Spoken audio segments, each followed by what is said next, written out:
Calorosas saudações e Miguel Morgado confrontou Joana Mortágua por esta ter chamado a polícia quando a própria está constantemente a tecer críticas às forças policiais. Mas, enfim, roubar coisas nunca é bom, roubar o carro da Joana Mortágua também nunca é bom, e é por isso que eu próprio também não concordo com isso. Eu não roubo likes, eu peço likes. Portanto, meus amigos, metam like neste vídeo e subscrevam o canal para chegarmos aos 70 mil subscritores. Portanto, já agora, aqui no segundo canal, onde estão a ver o vídeo, 50% quase das pessoas que vê o canal ainda não é subscrita. Portanto, subscrevam, que ajuda bastante, e partilhem também nas vossas redes sociais. Relembro que tem o código SOUSA10 na Prozis para 10% de desconto. Basta usarem o código. Uma vez estão automaticamente inscritos para vencer o giveaway de 150 euros. Quantas mais vezes usarem o código, mais hipóteses têm de ganhar. Ora, sem mais demoras, vamos ver o que é que Miguel Morgado disse. E quem vai para o purgatório? Vai Joana Mortágua. No purgatório, antes de passarmos no rio que limpa os nossos pecados, revemos todos os nossos pecados uma última vez. E Joana Mortágua teve o seu carro assaltado, que é uma chatice para toda a gente, eu também já tive o meu, é sempre uma coisa muito incómoda, mas ela foi fazer queixa à PSP. Calhou o assalto ao carro dela ter coincidido na mesma semana com o relatório do IGAI, a investigação que foi feita, na altura aquela rusga da PSP, para saber se tinha sido cometer alguma ilegalidade. Joana Mortágua foi uma das signatárias do manifesto Não Nos Encostem à Parede, que era, evidentemente, para atacar a polícia e inventar uma guerra cultural sobre os abusos policiais, e agora o relatório demonstra aquilo que era limpinho logo na altura, que não foi cometida nenhuma ilegalidade, não houve nenhum abuso de polícia, mas ela não deixou de recorrer à PSP, que atacou vilmente o ano passado, agora quando teve um momento de aflição. Portanto, ela revisitou o seu pecado do ano passado para agora poder caminhar para uma vida mais limpa. Antes de vermos o resto do comentário, que eu acrescentei aqui mais umas partes, não só relacionadas com Joana Mortágua, mas eu já disse anteriormente, obviamente, que eu não gosto de ver ninguém ter o carro assaltado. Isso não é benéfico para ninguém, não é? Ninguém deve ficar contente com isso. Agora, não só Joana Mortágua, mas várias pessoas ligadas direto ou indiretamente ao Bloco de Esquerda já teceram críticas às forças policiais e que, honestamente, não se justificava. Eu lembro-me, por exemplo, do Mamadou Ba, não sei se na altura estava não ligado ao Bloco de Esquerda, creio que sim, mas verifiquem, ele próprio a utilizar a expressão bosta da bófia, e até a própria macronarrativa, que às vezes até roça ali um bocado. Eu não quero dizer o ódio policial, não quer ser desagradável, mas às vezes muita gente vai interpretar certamente esse tipo de discurso com esse tipo de malícia discursiva. Portanto, acaba por ser hipócrita, muito hipócrita, não é? Porque se há excessos policiais, há, mas se é a norma em Portugal, claramente que não.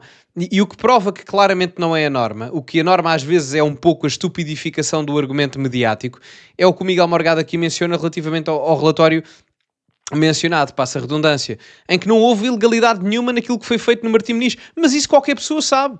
Ouçam, eu já vi N rusgas daquelas, epá, não sei quantas foram as suficientes para eu perder a conta.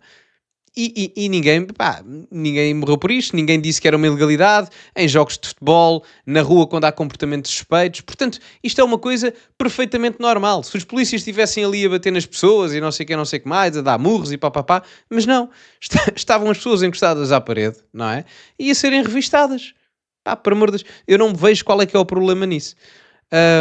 Espero que Joana Mortágua tenha tudo ok agora, o carro e a carteira, que acho que também lhe roubaram, isto já foi há uns dias também, mas verdade seja dita, era bom que parássemos de ter este discurso quase de dissonância cognitiva. Por um lado, criticamos constantemente a polícia, por outro lado, quando temos algum problema, chamamos a polícia. E bem, é para isso que ela lá está, o problema não está aí, o problema está na parte prévia, em que criticamos, muitas das vezes injustamente, a classe policial, pejorativamente como um todo, quando isso não se justifica nem é representativo da realidade policial. Quem está no inferno, no caso, quem estão? Estão dois, pela mesma razão. Pedro Nuno Santos e André Ventura. Pedro Nuno Santos fica um bocadinho mais baixo, cá mais no fundo do inferno do André Ventura, por razões que eu irei explicar. Mas no inferno têm de ir parar os políticos que manipulam a ignorância do eleitorado sobre aspectos técnicos do que é, como é que funciona o Estado, para ter ganhos políticos. Pedro Nuno Santos e André Ventura andaram a manipular os portugueses com a questão das retenções do IRS. Houve menos retenções do IRS durante o ano 2024 e, portanto, agora na altura da liquidação do IRS, pessoas que normalmente até recebem nessa liquidação estão a pagar. E o que Pedro Nuno Santos e André Ventura estão a fazer sem escrúpulos nenhuns é dizer, estão a ver, vocês não pagaram menos impostos, pagaram mais até. Quando, na verdade, as retenções são empréstimos forçados que os contribuintes fazem ao Estado com juro zero E sim, é melhor para toda a gente do ponto de vista financeiro as retenções serem baixas, mesmo que isso implique depois pagar. E houve redução do imposto de IRS, sim, este ano, do que haver grandes retenções que são empréstimos gratuitos ao Estado. Isso é financeiramente desastroso para os contribuintes. Porquê é que Pedro Nuno Santos está cá mais em baixo do que André Ventura? Porque Pedro Nuno Santos exigiu ao Governo que as tabelas de retenção ano passado fossem revistas para fazer repercutir a redução do IRS logo no ano 2024, porque os portugueses mereciam imediatamente uma redução do IRS e não só no período de liquidação. Portanto, inferno com os dois. Eu não discordo desta parte aqui do Miguel Morgado, contudo tenho que dizer aqui uma coisa. Embora do ponto de vista técnico eu percebo o que é que ele está a dizer e concordo, do ponto de vista da narrativa política, eu percebo porque é que muita gente ficou revoltada com Luís Montenegro, porque, eu não vou dizer que ele mentiu, mas manobras comunicacionais relativamente às questões do IRS já não é a primeira vez que Luís Montenegro as faz. E isto é factual também. Eu relembro-me, por exemplo, em 2024, quando Luís Montenegro falou na grande redução do IRS que iria fazer, o grande choque fiscal, não foi um grande choque fiscal. Aliás, a maior parte do IRS que foi implementada em 2024, já com Luís Montenegro, a maior parcela percentual dessa mesma redução foi feita com as reduções de António Costa. Luís Montenegro passou imenso tempo a propagar, na sua propaganda, queria ser um acréscimo ainda maior de redução àquele que António Costa já tinha feito no passado, quando, na verdade, a maior parte da redução do IRS que os portugueses tiveram no ano 2024 veio por parte do António Costa. A realidade é essa. E, aliás, houve comentadores, na altura, que criticaram o Luís Montenegro por causa disso, não é? Eu recordo-me, e até afiliados ideologicamente a essa linha de pensamento. O José Gomes Ferreira, por exemplo, recordo-me claramente de fazer uma crítica a Luís Montenegro nesse sentido. Portanto, embora eu compreenda a justificação aqui do Miguel Morgado, às vezes na política, a política passa além da parte apenas técnica e da questão de comunicação relativamente a questões do IRS.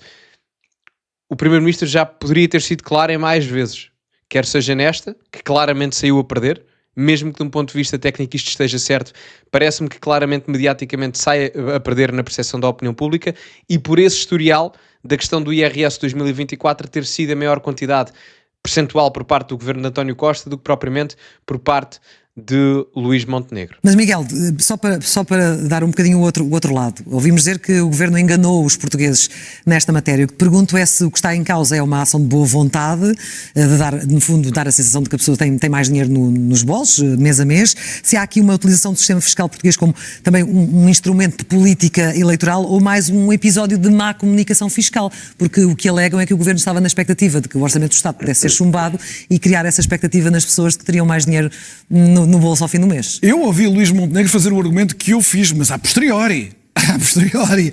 Agora, mesmo que Luís Montenegro estivesse de má fé nesta questão da gestão das retenções na fonte, o ponto é que é bom para os portugueses que as retenções sejam o mais próximas possíveis do imposto a pagar do que grandes reduções, porque isso constitui um empréstimo de cada um de nós ao Estado com juros zero. É um prejuízo financeiro nosso, independentemente das intenções de Luís Montenegro.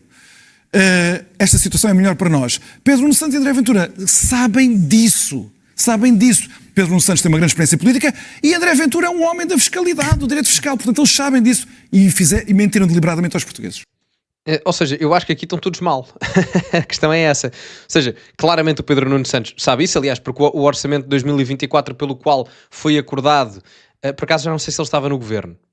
Já não sei. Mas enfim, já esteve em vários governos, ainda para mais no Ministério das Infraestruturas, que é dos ministérios que recebe mais capital financeiro, e portanto, alguma coisa ele terá que perceber nesse aspecto, e o André Ventura pelas razões mencionadas, claramente. Mas é assim, eu aqui concordo com a questão da Clara de Sousa quando ela coloca ali o termo da comunicação fiscal. E aí claramente é uma lacuna de Luís Montenegro. Se foi perspicácia ou o governo esperar que caísse no orçamento de Estado para ir a eleições logo a seguir, se foi ou não, eu não sei, mas se for eu não me surpreendo. Eu sempre disse, quem acompanha mais sabe perfeitamente, que Luís Montenegro sempre quis ir a eleições porque tinha na sua cabeça que conseguia fazer uma espécie de rebranding de Cavaco Silva 2.0. E atenção, eu percebo porque é que ele pensa isso. Está com um nível de superávit orçamental, portanto tem margem para baixar impostos e, entre aspas, dar tudo a toda a gente. Pode fazer uma governação mais populista, entre aspas, do ponto de vista fiscal. Portanto, nesse aspecto, ele tinha na sua cabeça, e ainda tem, que se fossem eleições novamente, poderia facilmente capitalizar mais votos do que aquele que capitalizou no 10 de março de 2024. Portanto, se foi essa jogada fiscal para ir a eleições no pós-orçamento de Estado, eu não me admirava. Se foi ou não, não posso, só o Luís Montenegro é que pode dizer. Agora, se me pergunta o amigo Gonçalo Sousa, não me admirava absolutamente nada, porque Luís Montenegro sempre quis ir a eleições, caso contrário, também não tinha apresentado a sua moção de confiança e não estávamos aqui neste momento a um mês, a menos disso, aliás, a 3 semanas e pouca coisa, de irmos a eleições no dia 18 de maio. Mas enfim, digam-me a vossa opinião nos comentários sobre este comentário da parte da Joana Mortágua, da parte da fiscalidade, enfim, digam-me a vossa opinião, metam like no vídeo, subscrevam o canal, partilhem nas vossas redes sociais, código Sousa10 na Prozis para 10% de desconto no segundo link da descrição. Ficamos por aqui e, como é habitual, acima de tudo, cultivem-se e até à próxima.